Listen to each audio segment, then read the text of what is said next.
Welcome to the Bravo Papers, a safe space for all us Bravo fans who love to analyze, deconstruct, and talk about our favorite Bravo shows ad nauseum.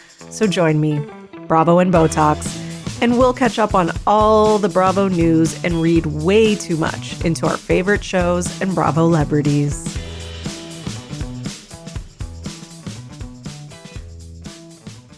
Hello, everyone, and welcome back to another episode of the Bravo Papers, Bravo Weekly News, here to give you all your Bravo news, gossip, tea, word on the street, everything you could possibly need. Coming to you from the Greater Toronto Area today. Me, Bravo and Botox. It's like a fall morning. I love it. I'm the basic fall bitch, but I just love the fall air. I even sat on my porch this morning, guys. Like, come on. Is that the most, I don't know, TV movie thing ever? I'm always like, who actually has time in the morning to like sit on the porch and drink tea? That was me. I did it. I did it for like a whole 10 minutes. And then my neighbor's car alarm started going off and it was taking forever for them to get their shit together. So I went back inside. That's the real life version of it. It's funny because when it's like hot out, like in the summer, I don't want to sit out on the porch as much. Like I want to sit on the porch in like sweatpants and like warm socks and a sweater. So I got a little bit of that this morning, which I'm happy about. Usually the beginning of September in, Southern Ontario, which is where I am, has been like so hot the last few years. It's been really fucking hot, like 35 degrees Celsius. And, it's like summer basically. It just continues and continues. It's not like it used to be where you'd get like the fall feeling towards the beginning. But now this year, I don't know. We've had like kind of fall weather. So that's cool. However, I was looking at this week and it's going to go back to being pretty hot. So I don't know. I don't know what the hell's going on. All right. Well, let's get into some news besides my weather musings, which I'm sure you're not interested in at all. I hope everyone's had a great week. And one thing I will say is that, with back to school and the fall coming, seems to come drama. The PR companies are working overtime. Shit's coming out. Lots is happening, and we love to see it. The lull of summer. Listen, summer's great, but one thing that sucks about it is it kind of slows down. There's not as much news. There's not as much programming. There's not as much drama, right? Because that's just the natural course of things. But not this summer. I mean, sorry, not now, not in fall. Now that we're into fall, we've got all these things coming up, all these new shows too. So listen, I'm watching The Secret Lives of Mormon Wives. I know it's not Bravo, but it is really fucking good. Okay. If you're not watching it, you need to watch it. Here is my stamp of approval recommendation. I've watched the whole season this weekend, except for the last 2 episodes. Yes, I have no life, but it is so good, like really good. It's not a Bravo type reality show in that, it's more towards, okay, here's how I would describe it. In terms of how it's produced and the way they speak to each other and that kind of thing, it's sort of like in the middle of like the way a Bravo show would be and Selling Sunset. It's not so scripted and produced and fake like Selling Sunset, which I'm not saying Selling Sunset's bad. We just like kind of accept that that's how it is and we just enjoy it for what it is. But it's not as like reality seeming as Bravo and Housewives. Bravo's really good at doing like reality TV where even if a scene is planned and they know their topic that they're going to talk about, and etc. It doesn't seem, I mean, listen, there's exceptions. We've gotten random scenes here and there that seem so inauthentic. And then we as a Bravo audience, we're not always used to it. So we always call it out like on social media and stuff. But Bravo's pretty good at doing that. Like the conversations usually feel it doesn't feel like acting, etc. A lot of the cast are like well trained in that. So this one is somewhere in the middle. Like I didn't find it so fake and scripted like Selling Sunset. But there were some moments where I was like, they're reaching a little bit, but there was still enough real, natural moments that it's just really good. And there's a lot of actual drama. And I think one of the good things about it is that the group of women on it, I'm not going to talk about it for too much longer, I promise, because I'm trying to get a guest on who I know is watching it, who's someone who is fun and funny to come on with me and do like a Mormon Wives episode this week. So I'll get back to you all about that. But one thing I will say is that this group of women are like they're friends, but they're kind of friends for their career, which is like their TikTok career. So they can actually talk about that, which is kind of like a downfall sometimes on housewives because there'll be rifts in friendships because of the show, who's getting more popular on the show, and they can't say it because they don't want to break the fourth wall. So they have to sometimes like pretend it's about something else or whatever the case is. And we as the audience have to kind of read between the lines. But on this one, they don't have to do that because that's the show. The show is that if it wasn't for their TikTok mom talk group, they wouldn't be friends, a lot of them. And they say that openly. But it's kind of like a work friendship relationship where they're like, well, for the greater good of our business, we got to make this relationship work or whatever. And that's why I think it works so well. And there's a good balance of like that drama in the group, like girl drama, but then also the drama in their personal lives, which is way more interesting than I expected. So I've still got a couple episodes left. I'm going to watch them today being Sunday. I'm recording this on Sunday. I'm going to release it on Monday. Listen, watch it, catch up, binge it, get it, whatever. My Canadian people, you can watch it on Disney Plus. If you don't have Disney Plus, I don't know, you got to find it illegally. Do what you got to do. Figure it out. Okay. Um, and then I will get back to you all with hopefully a bonus episode where I'm not going to do like a recap because I don't do that, but where I just talk about the season, hopefully with a guest, and we talk about all the major moments, what we think of all the different characters and their crazy husbands and et cetera, et cetera. Okay. So there's my recommendation for you for fall viewing. I also started watching The Perfect Couple on Netflix. It's pretty good. It's all right. It's a little quirky. They're trying to like do a quirkiness with the murder. Listen, I'm invested. I want to know why who got murdered. So I'll probably finish it. And then I got to get season 2, Tell Me Lies. Love that show. I'll be watching that soon too. And yeah, there's a lot of viewing. And then we are going to have some shows making a comeback. We're going to get our Bravo shows back. We've got Beverly Hills, we've got Potomac, Salt Lake City. We have all those coming in the fall. And then Vanderpump Rules is going to be starting their filming soon, I believe in October. So hopefully we'll have Vanderpump Rules in the winter, like early next year is what I'm hoping for at least. And, I think we're going to have The Valley coming back soon. So we're going to be good. We're going to have a good fall. Okay. We're going to have a really good fall, everyone. Now, there's been quite a bit of Bravo news this week. Big things, as I was saying earlier. And, there's things like births of children and stuff like that. And in the world, there's probably a lot of good news, engagements, marriages, etc.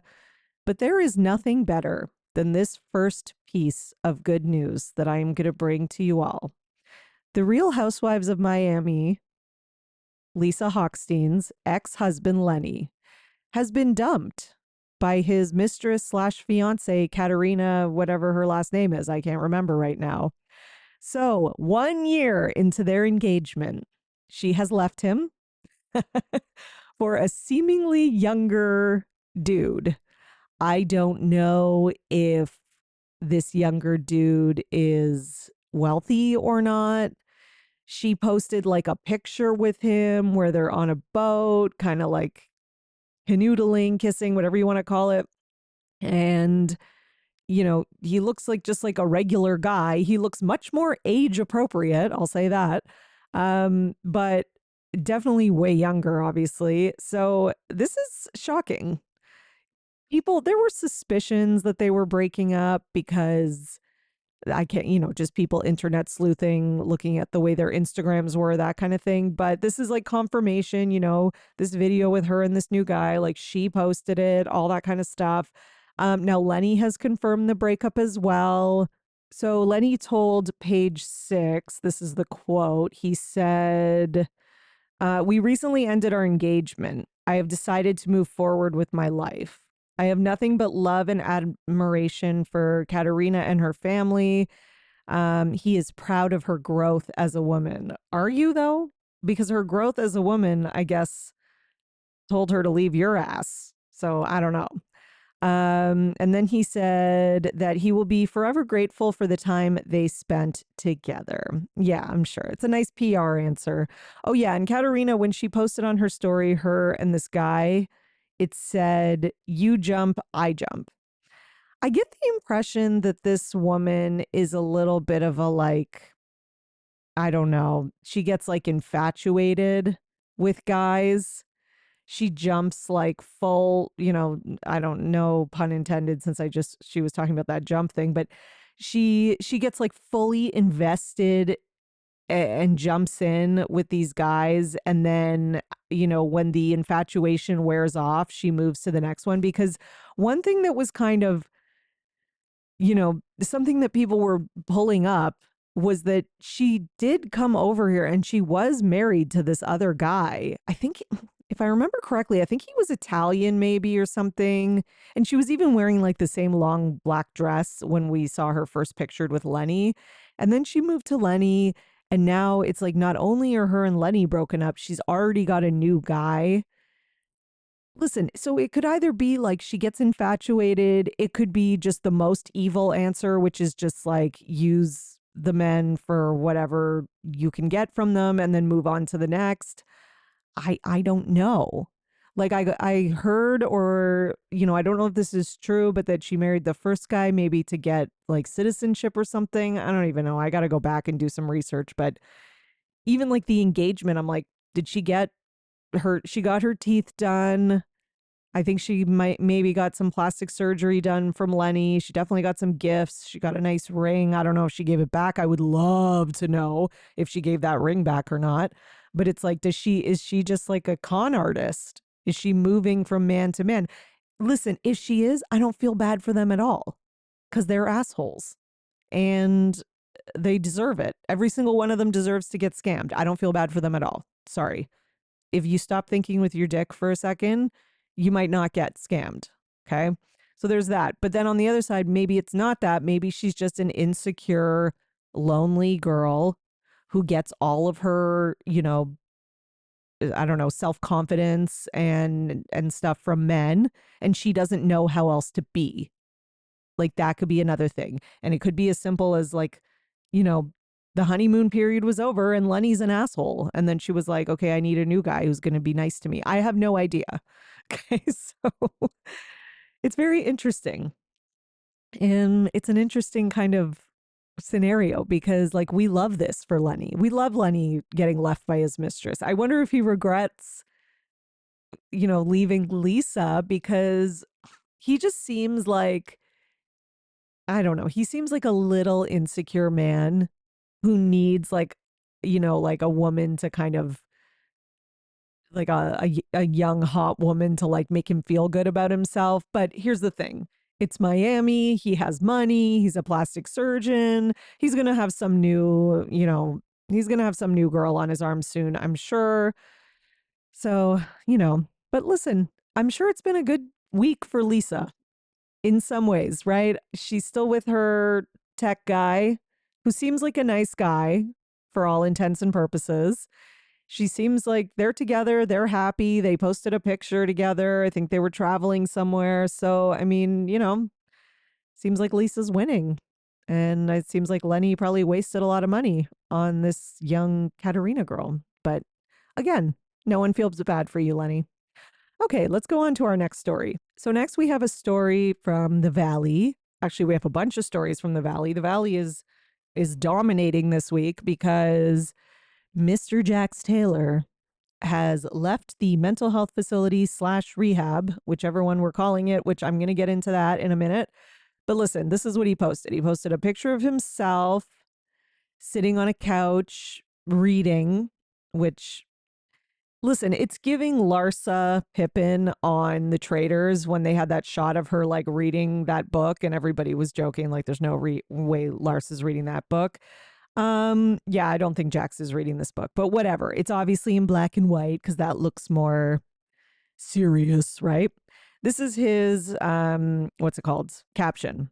A little over a month ago, I checked into an intensive inpatient treatment facility, scared of the unknown and what I would find out about myself. After many years of knowing something was wrong but not knowing exactly what it was, I recently learned that I was diagnosed with bipolar and PTSD. It's been a lot to process and an emotional time for me. However, I've come home to my son and found a new sense of peace. I'd be lying if I said I wasn't scared for the future, but my focus is just trying to be a better version of myself than I was yesterday. Mental health is a lifelong battle of not letting it control you, but rather you learning to control it. Thank you everyone who has reached out in support and also who has shared their personal struggles with me. Your your messages have helped me more than you know. Okay. Now, am I shocked at this? No, because I think a lot of people have maybe suspected that Jax has had something going on with him mentally. He's talked about it, about demons, he can't get out of his own head, etc. Like, listen, do I think that Jax would use his real mental health diagnosis as an excuse to also get away with bad behavior? Yes. But do I think that he's faking that he has bipolar? No, I don't. I'm not a doctor, I'm not a psychologist, but he does show signs of that. And I don't think that he's lying about having bipolar. I can't speak about the PTSD. Listen, people are like, wouldn't he have had to have a traumatic event? There's probably something that happened to him that we don't know about, whatever. The point is that, listen, I'm not here to question someone's mental health diagnosis. What I will say is that can Jax have a real mental health diagnosis? Yes. Can it be the reason for a lot of the choices that he makes or the things that he says? Also, yes. Does that make it an excuse? No. It can be a reason, but it's not necessarily an excuse. Okay. Shannon from OC, I said this on the Patreon this week, but I want to say it here too. Shannon from OC can be an alcoholic. That's a real mental illness. Addiction is one of the most difficult mental illnesses to overcome. Does that mean that her drunk driving, that she's excused from that because she has an addiction mental illness? If she does, we don't know for sure, but let's just say, no, it's not an excuse. You're still an adult. You still have to take accountability for your actions. Same goes for Jax. Because somebody has a mental illness, because they have an addiction, those are reasons that they may do things. And maybe it means that sometimes we forgive faster for certain things. Maybe it means, if we see them getting help, we appreciate that and we support them in their recovery and all that. All of that, yes. Does it mean that he has the right to abuse others or hurt others or break the law, put others in danger, etc.? No. Right? We don't know what's gone on behind closed doors. I don't know what he's done and said to Brittany. What I will say is that him coming out with this diagnosis does not erase everything that he's ever done. He still has to take accountability for things. That being said, getting help, getting the right medication, all that kind of stuff is a really good start. Okay, that's what I'll say. Do I also think that Jax is the type who will weaponize his diagnosis based on past behavior? Yes. But listen, I don't know. We're going to watch and see. It doesn't seem like the cast has that much faith in him because Zach has already tweeted, riddle me this. How is it possible you come out of rehab a worse person than when you went in? Okay. So I don't even know, honestly, like what the fuck is going on? So there's that. And then Jax has been on his like podcast tour to kind of okay, so Brittany and Jax are still doing their podcast, but they're doing it separately. So Jax was on an episode and he's now calling it rehab. Um, so yeah, I'm a little confused about this because then somebody took like a screenshot of the episodes and first the description of the episode with Jax talking about this, it said in his first episode since leaving an inpatient treatment facility. And then in the new one, it says in his first episode since he got out of rehab. So now there's all this speculation of like, is he dealing with, yes, these mental health issues, but does he also have an addiction problem? Which that's also possible because, there's always been a lot of talk of him having an issue with cocaine or other substances, but that's all just speculation. But now that he's using the term rehab, people are wondering, okay, so what is really going on here? Like it's getting a little bit confusing. Um, he also opens up on the podcast about his bipolar diagnosis. And again, he says, these are his words from the podcast. I was in an inpatient facility for about 30 days, which makes me feel like, did he leave early because of filming? Like, I don't know. Okay. So he says it was a very, very scary step for me, but it really, really needed to happen. And then I listened to some of the interview. Basically, what he says is that he was scared to go. When he first got there, he was resisting it, but then he kind of gave into it and he liked it. There was structure. You get up, have make breakfast, you read, whatever. You're on a set schedule every day. And then when it was time to leave, he was a little fearful about like going back into the real world. He'd have to like face everything he left behind and start filming and all that kind of stuff, right? So yeah, it seems like, but he says that he's glad he did it and that it was the best thing for him and all that. So yeah. Now, on the other side of things, we have, oh, wait, sorry, I mixed something up. So then we have Brittany on the other side of this divorce saying she spoke on it about her divorce on the podcast. She didn't really say anything that's significant because it seems like she can't or doesn't want to give a lot of details. And again, they're filming. So, I'm kind of glad. I actually want them to save it for filming. But basically, Brittany said that, she's very sad. It's a very difficult time. She can't speak on a lot of the details of the divorce. Things are ongoing, etc. But, she thanks everyone for their support. It was just kind of a very like PR answer. And then there was an image of Brittany that somebody got of the valley while filming. And we see Brittany and she's like wiping away tears. And this was like some type of, I don't know what they were playing, some type of sporting event they were doing. And this was her first time seeing Jax, at a filming event, I guess, since the divorce. And maybe this was before he got out of the rehab. But either way, she can be seen crying. And from what we've heard, she doesn't want to film with him. But I guess, I don't know, maybe there's going to be one or two things where she has to be there with him. I mean, that's got to be hard. Somebody sent me a DM, one of my followers whose name I can't remember right now. I'm sorry, but if you're listening, thank you. With a really good point that, Lala and Sheena are going to be kind of filming some stuff on the Valley. And it'll be funny to see how supportive they'll be, or will they be supportive of Brittany refusing to film with Jax, considering how hard they came down on Ariana about not filming with Tom Sandoval. I guarantee you they'll be supportive of Brittany not filming with Jax or not wanting to be around him. They're going to get criticism for it for sure. But I think they learned from their mistake, but then at the same time, learning from their mistake with Ariana, well, I don't know if Lala has, but Sheena probably has, is also going to make them look like hypocrites. So they're kind of between a rock and a hard place, and they deserve it. So yeah. Okay, so what else do we have? So Brittany, though, also has done a sponsored post recently for a vibrator. And the reason that I'm talking about this is because she put POV in my self-love era. So she's, she's getting the bag. She's playing things up. She's using the divorce to her advantage. Good for her. You got to make your money. You got to go forward, all that kind of stuff. Now, Sheena has also made some comments. So she, on her podcast, she's seemingly confirmed that Jax was in treatment for more than just mental health.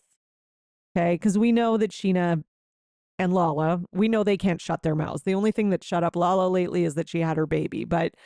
And I think she's actually distracted and busy with that, as you should be. But listen, so Sheena basically confirmed on her podcast that there was something else besides like the mental health stuff that he needed to deal with. So maybe like an addiction or something like that. I think we're going to find out more information when the season comes back for sure. But yeah, the other thing is that Jax has now moved out of the house that they share. Brittany's moved back in, which it should have always been like that. I don't know, maybe going to the facility or the rehab or whatever made Jax realize what a dickish move it is. Maybe he was like going down the Sandoval path and he's like, oh no, I can't be the next Sandoval. Who knows? I'm wondering if his PR company advised him of that. And, you know, he's not on the cast trip. So the cast has gone to Maui for their cast trip and they are not bringing Jax Taylor. So he's missing out on that. I don't know if it was because it overlapped with when he was in the facility or what the case is, or they just didn't want to be around him. I really don't know. Point is that he's not there and they're there. And you know who else is there with them? Michelle Lolly's new boyfriend. And there's even been pictures of him and Jesse together. So I guess her ex and new boyfriend are getting along. There's literally a picture of Jesse sitting on Michelle's new boyfriend's lap. Okay, there you go. A successful divorce. But then it's confusing because, you know, Michelle posted something recently about, you know, it was kind of like a cryptic quote. I think I talked about it on last week's news about like, you know, making life difficult for the mother of your child or something like that. So I don't know. Or maybe we're going to watch things get better for them. Like maybe it's going to be rocky, but then they spend some time together. You know, it can happen that if you're married to someone and you're both checked out for a really long time and then you both like honestly move on and find new people, which from what I know, Jesse does have a new girlfriend, that you could kind of get along and have an amicable, you know, relationship. So I do hope that for them because they have a little girl and a little sweet girl. And, you know, I hope the best for her. So the biggest thing, though, to come out of the Valley is Kristen Doty is engaged to Luke Broderick after 2 years of dating. Congratulations, Kristen. It seems like the whole cast is supporting her. They posted a picture of them all wearing T-shirts with like Kristen and Luke on the thing. And, you know, this included like Michelle and others who were kind of being anti-Kristen last year. So, yeah, it's good. I'm happy for her. I'm happy for Kristen. I don't know if I trust Luke. I'm still on the fence about him. Like, I liked how he really had Kristen's back season 1. Like, he's like a good, you know, like he takes her side, which I appreciate. And I liked that he kind of didn't like Jax. That's always a good sign of character, not liking Jax. But on the other side, all his stuff of like, I have to fish and be outdoors and da da da. Like he was a little too much with that storyline. And he seems a little fame thirsty. Like I do get the impression that he likes to pretend he's above the D-list celebrity life and he's above the, you know, the LA lifestyle in California and being on the show, but really he fucking loves it. I think he absolutely loves it. So that I don't know. We'll see. And he's also just this he's got a vibe. I think a lot of women picked up on it last season. Okay. All right. So speaking of these Valley people who are friends with Vanderpump Rules people, let's talk about Vanderpump Rules. Okay, let me find my news. So there's been a lot of gossip about, you know, is the OG Vanderpump Rules getting the axe? Are they all getting fired? They're going to revamp it, have a whole new set of, you know, servers and kind of start like from scratch like they did years ago, etc. Okay, so it seems like the truth of all this is somewhere in the middle. Okay, so according to TMZ, there is going to be some type of spin-off that's going to be based around the younger newer servers at Sir Restaurant. Okay. So we know that, or at least they're filming and they're test shooting and doing all that kind of stuff and seeing if it's viable. The OGs are still returning for their own show. Okay, so Vanderpump Rules is coming back as we know it with the cast as we know it. So this would be a separate show. This makes sense to me. Okay, when they tried to like bring new people on and kind of integrate them into the existing group, that was just a mess, right? And it read like too inauthentic, it didn't make sense, etc. It just wasn't good. So listen, I'm never going to say no to a new show. Do I always have time for these new shows? I don't, but I make it work, clearly, since I watched all of Mormon Wives in one weekend. But anyways, the point is that this makes sense. And if it's good, we'll all watch it, just like we did with The Valley. We were all skeptical of The Valley. We didn't think it was going to be that good. And now look at it. It's got huge ratings, especially for a first season. It makes sense.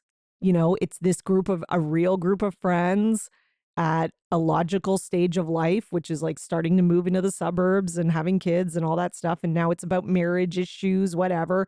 It makes sense, right? So if this is a show about like a younger group of friends at Sir who are not in that phase of life yet or still in the partying, whatever, maybe it'll be good. Listen, here's my worry is that it'll be too overproduced. The people on it know they could be like the next, whoever stars and have this like reality TV life. So are they going to be trying too hard? We're never going to recreate the magic of Vanderpump Rules where none of them knew what this show could be. There wasn't really another show like it out there. There was lots of other reality shows, but there wasn't one like this. And they were just legit, like those were their fucked up lives. Will we ever get that again? No, we're never going to get that again. It was a once in a lifetime amazing thing, and I'm glad I have experienced it. However, we have to just make peace with that and just watch whatever new shows come out. And if they're good for what they are, they're good for what they are. Okay. There's no point in comparing them to other things. Just, is it good for what it is? Is The Valley, The Valley's a good show. Is it like how Vanderpump Rules was? No, but it's just good for what it is. And, we just have to kind of go with that. So that's kind of the big news in the Vanderpump Rules world. And oh, sorry, one more detail just to confirm the original cast, Tom Sandoval, Sheena, all those people are going to be back. And none of them are set to appear in the new project. Okay. But the pilot has not been officially picked up. So this is the other thing. So, as of now, it's like filming and test shooting, but it hasn't officially been picked up. And if it does come out, it's going to be considered a spinoff, not a reboot. So it would just be its own thing, right? Now, in other Vanderpump Rules news, as I mentioned, Lala had her baby, so congratulations. She did not want to release the baby's name the other day because it was Beyonce's birthday, which is so Lala, because she's like, are you so narcissistic that you think people care more about your baby's name than Beyonce's birthday? Or like you announcing your baby name is going to distract the world from Beyonce's birthday? Or like, those things are just anywhere near on the same level in term. Not that I'm saying her baby's name or birth isn't important, but like, it's like Lala, or the other option, it's just she wants to make sure she gets as much attention for her baby's name as possible, which is also just as narcissistic as the other option. So either way, it's like Lala being Lala as usual. In other news, Rachel, whatever, Rocky, Rachel, Raquel, whatever, I don't care. On her podcast, she was asked about Katie and made some comments about, she was asked by her PR producer, co-host, whatever, what do you think about, the topic is friendships checking in on you. And, how did you feel after everything happened with Scandival that no one checked in on you? And she actually has the gall to make a comment that Katie never checked in on her.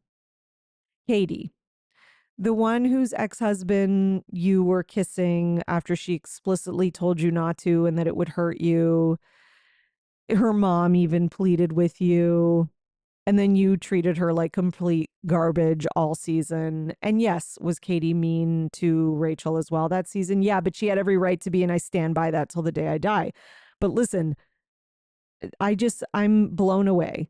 I am blown away with the audacity of Rachel and that her stupid publicist keeps setting her up with these dumb questions. Now, the reason that she asked her this question was because Katie made some comments recently, when she was asked about like Rachel and how she keeps commenting on everything. So Katie made some comments like this girl needs to like shut up basically, or whatever the comments were, something like that.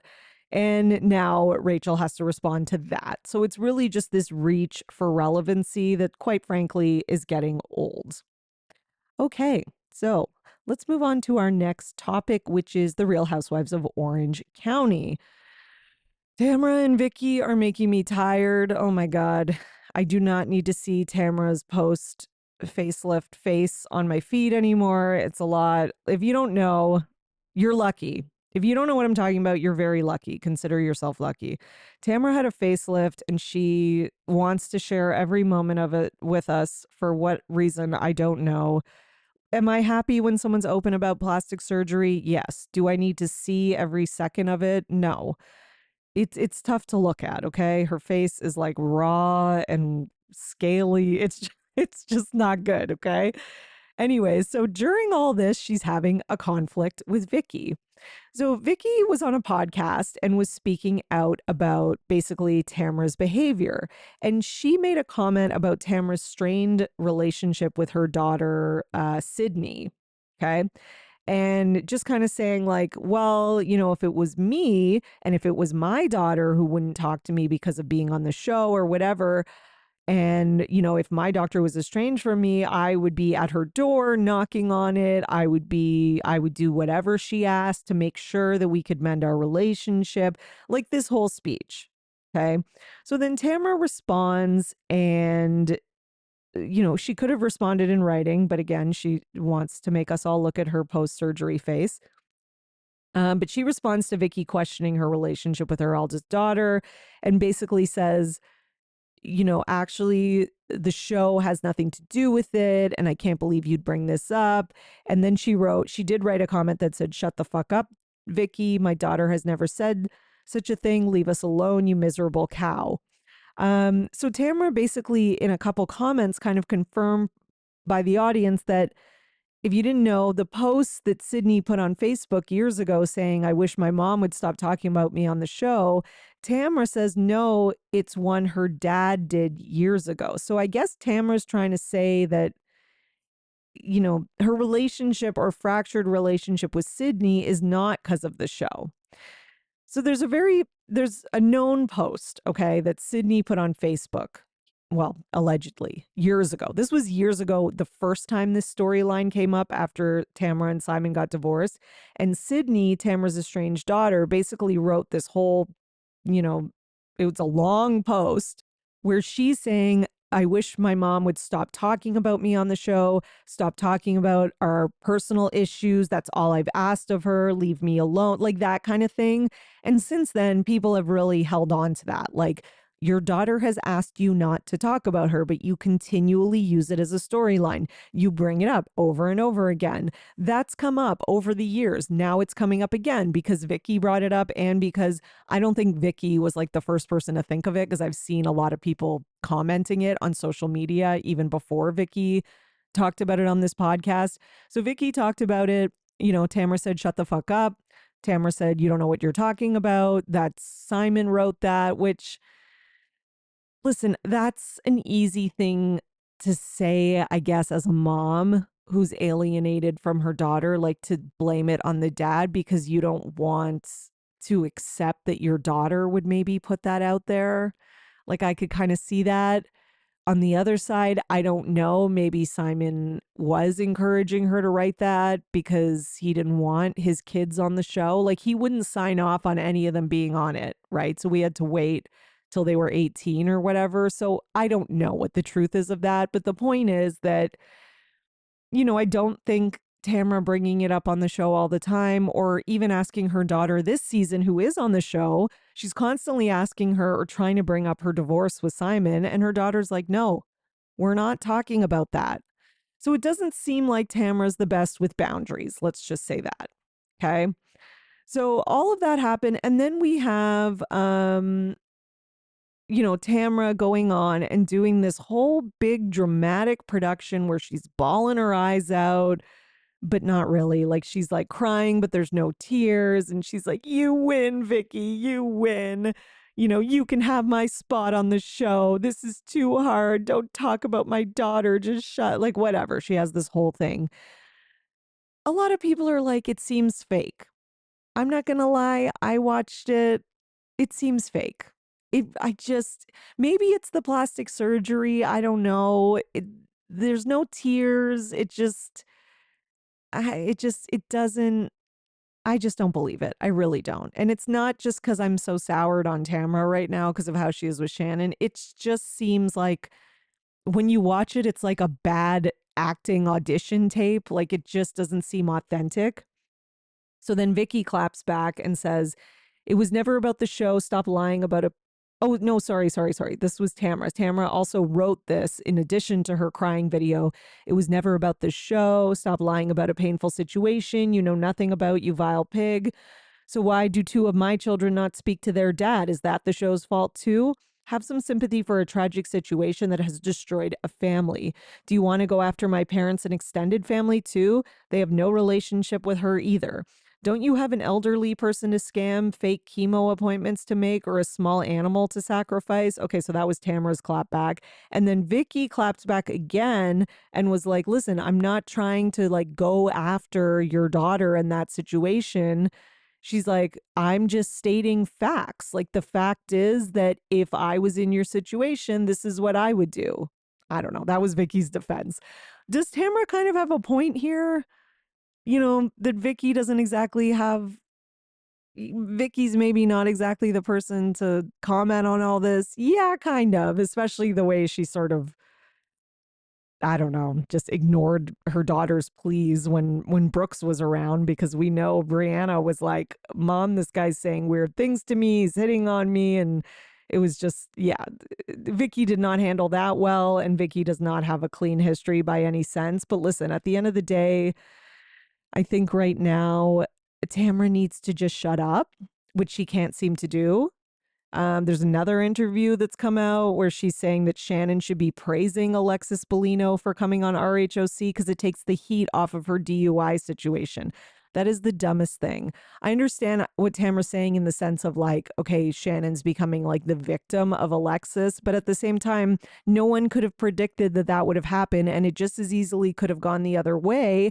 And on top of that, we're talking about the DUI nonstop because it's wrapped up with all the Alexis stuff, including the video. So it's not exactly distracting from it. I don't really think that's true. But listen, Tamra is too oversaturated. She's, with the facelift, with the fighting with Vicky, with the everything, she needs to get off social media. It's just like Lala last season with Vanderpump Rules. She needs to get off social media, take a breath. People need less of her. We see you on the show every week. That's enough. Okay. The best way to recover from this is to just stop talking. That's it. Because the more she talks, she just keeps digging the hole deeper and deeper. Okay. Case in point, my next example. So this is kind of an off the show thing that's happening, or that happened, but basically Kiki from the Talk of Shame, you probably know her. She does like these great TikToks and reels, shares news, I think she has a podcast, and she has, she hosts Radio Andy sometimes, and she's great. And, she does a lot of Bravo news, but other stuff too, like entertainment news and things like that. So she was on Sheena's podcast recently, and Sheena was like, was Tamara and Teddy talking about us on their podcast? And then Kiki was like, well, I don't know about that, but basically she said that she had a bunch of DMs from Tamara one day. And Tamara was like, are you hosting Radio Andy right now? And Kiki was like, no, I'm at the Tom Girardi trial. And then Tamara was like, well, are you hosting Radio Andy? Because I heard that someone called in and called Alexis a whore and called me a piece of shit. And Kiki's like, again, I am not hosting it right now. I am at the Tom Girardi trial. And then Tamara was like, oh, because I was so mad when I heard about that, that I called Andy and I was bitching or something like that. And then Kiki was like, okay, well, in the future, if I do say something to piss you off, can you come to me and talk about it first instead of like calling Andy and trying to get me fired for something I didn't even do? Because I need my job. That, when I saw that, and listened to that. And of course, I believe Kiki like 100%. But when I saw that, I was like, what the fuck, Tamara? Like now you're trying, like, because somebody, who cares if someone called and called Alexis a whore? She hasn't been called that before, like, and said that you're a piece of shit. Come on, Tamara. You've been called way worse things on social media. You're probably getting called them right now as I speak.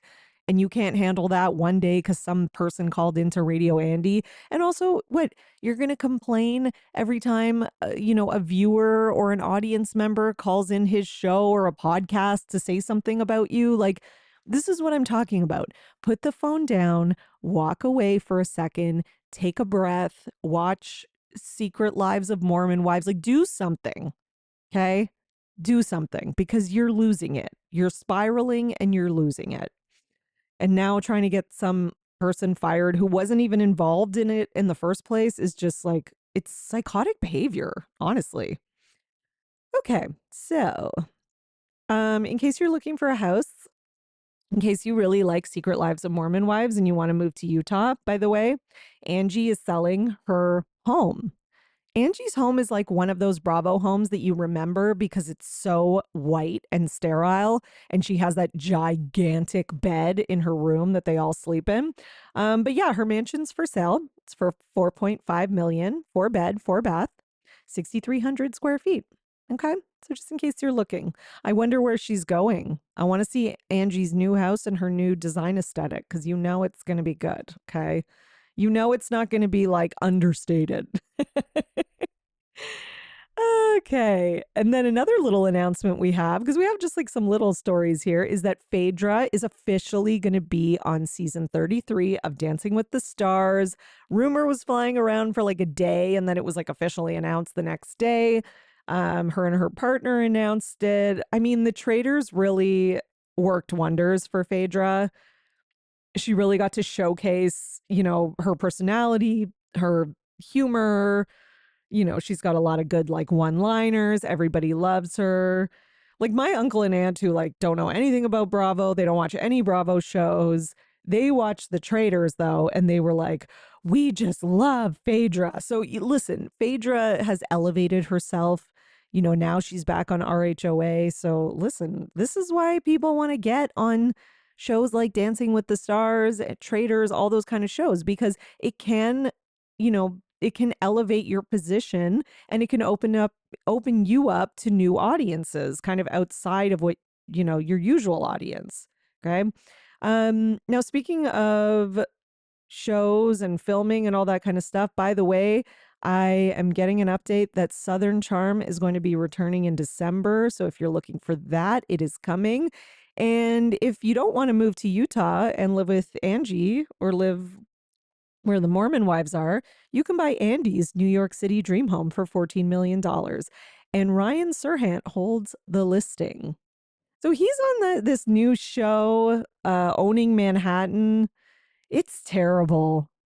I'm not going to lie. I'm kind of watching it just because I like to see the real estate, but he's annoying. I never watched $1 Million Listing, so I never knew him from whatever show he was on before, but he's so obnoxious. Sorry if there's any fans of him out there. He's just so fake, and like he tries to like put this persona on in his confessionals. It's like he's trying too hard to be funny, and then he's also trying too hard to be like boss man, and then he's also trying too hard to be, you know, I don't know. I can't even put my finger on what he's trying too hard to be. It's just not good. It really, if he wasn't on the show, it would be better, ironically, because like he's the owner of this real estate thing. And I really like some of the other people on it. He's like my least favorite. And then he has these couple of tiny little moments on Owning Manhattan where he's just like lets his guard down and he's kind of himself for a minute. And he's much more tolerable. Like he needs to stop trying so hard. Okay, so our last piece of news that I do want to get into because it is important is Real Housewives of Dubai. If you want to hear all my thoughts and analysis of Ayan versus Lisa, it is all on the Patreon. That was one of the topics. I did a kind of, deep dive into that and all my thoughts on it. I also, gave a much longer conversation about all my thoughts on Jax and his mental health diagnosis and the Tamra versus Vicky of it all. So, if you want more of that kind of thing, that's what I did on the Patreon, as well as my Ladies of London, of course, patreon.com/Bravo and Botox. But there's been some updates on Dubai because Caroline Stanbury and Lisa Milan are going at it on Twitter. Listen, these ladies keep going. The reunion's filmed, it's done, and they're still arguing. So I don't know. Maybe they didn't get it out at the reunion. Maybe Andy didn't ask the right questions. I don't know. Okay. So this was in regards to Lisa potentially buying a farm in like that area of England and, that whole story with the bragging thing. So Caroline Stanbury posted, "Let's be clear, none of the girls could have bought my mother's house," with a laughing face emoji. Um, and then somebody responded and said, "This is what I was thinking when Lisa was talking about buying a property. Have they bought anything in the Cotswolds? Her Insta doesn't seem like they have, nor anywhere else in England." And then Stanbury replied and said, "Let's see. If so, cast trip season 3, wonderful. 100 acres in the Cotswolds would set you back over 10 million. It's the most exclusive area in the UK." Then Lisa got into this thread and replied and with like a link from Great British Life. And it was like, see, sorry, a bug just landed on me. And it was like, see inside this beautiful barn conversion. And then Caroline Stanbury replied and said, "I didn't say I have 100 acres there. She said she's buying, and you simply cannot buy that there. Let's be clear." And then Lisa replied and said, "Lies. Maybe she can't buy there, but people who can afford to can. There are so many for sale. This one is 172 acres for under 8 million." And then she posts, "Freehold, Saddlewood, 172 acres, guide price 7.9 pounds." Which, to be fair, that would be, probably that would be a lot more in dollars. And then Caroline replied and said, "This is Tetbury, a completely different area. I went to school here, Lisa Milan," with a laughing face emoji. And then Caroline also tweeted, "Before Lisa Milan takes on my homes, why don't we take a full tours of hers, RHODubai, right? That's me done, off to work." And then Lisa says, "Anytime, any day, virtual or in person." All right. So I guess Stanbury's trying to kind of say that like Lisa is, not really buying a home there, or maybe she doesn't know how expensive it really is. And I think this is one of those things where Stanbury's being a little bit territorial because that's like where she's from and she knows the history and she's trying to flex a little bit on like her parents' level of money and her level of wealth, etc. And her and Lisa just also don't like each other, obviously. I'm so confused. I'm not from England. I'm not from these areas. I don't know what's what. I don't know who's right and wrong. I mean, I lean towards believing Stanbury when she said, well, that's not in that part of the country. I went to school there because she did grow up there. But then somebody DM'd me and was like, "That's not true. It is part of that area." And I'm like, I don't even want to get into this. But this seems like the kind of thing that there should be a factual answer for, right? Like this shouldn't be up for debate. I don't know. Anyways, maybe Lisa thought the area was a different area. I don't fucking know. I like Lisa. I like Stanbury. I like both of them. I think this is a dumb, petty fight. I also just think they just don't like each other and they'll look for anything to kind of, try and one up each other. You know what I mean? So listen, I don't know if Dubai, though, is going to get it next season. Listen, the season finale ratings were not good. But I think it should get another season because it's a good show. and they have potential to keep getting better, but they need time. But I don't know if they're going to get the time because the ratings were quite low. The season finale wasn't very good. I also have to say that. Although everyone is talking about the Ion versus Lisa thing, that was really only like the last 10 minutes. The rest of the episode was kind of wah-wah. I don't know. It wasn't that exciting. One last piece of news before we wrap up. Candace and Chris from Real Housewives of Potomac, well, formerly, because Candace isn't on. I can't believe Candace isn't on Potomac anymore. That's so weird. They have announced they are having a boy. They put up a video. They had a whole thing with paint or, whatever the fuck. At least they didn't burn anything down, but they're having a boy. So congratulations to them. And I have a feeling that by the next episode that I record this, we will know the name of Lala's baby. That's for sure, right? Do we think? I don't know. We know it starts with an S. It goes well with ocean. And a lot of people are guessing sailor. Because sailor, ocean, I don't know. We're going to see. We will see. Put your bets in, people. Anyways, until next time, you are now in the know for everything Bravo. And for more bonus content, join my Patreon. All the information for everything is in the episode description. Love you all. Have a great week. See you Monday. Bye. Thanks for listening, everyone. Your support really means everything to me, and this show wouldn't be possible without you, the listeners. So please, if you enjoyed the podcast, leave a 5-star rating and subscribe so you don't miss an episode. For more, you can join my Patreon, patreon.com/Bravo and Botox. And for $5 a month, you'll get 4 extra podcast episodes a month. You'll also get early releases of Bravo Paper episodes and more. Please also subscribe to my YouTube channel at The Bravo Papers and follow me on Twitter, Instagram, at Bravo and Botox and at The Bravo Papers. If you'd like to buy me a coffee, you can at buymeacoffee.com/Bravo and Botox. Send your love through some much needed caffeine.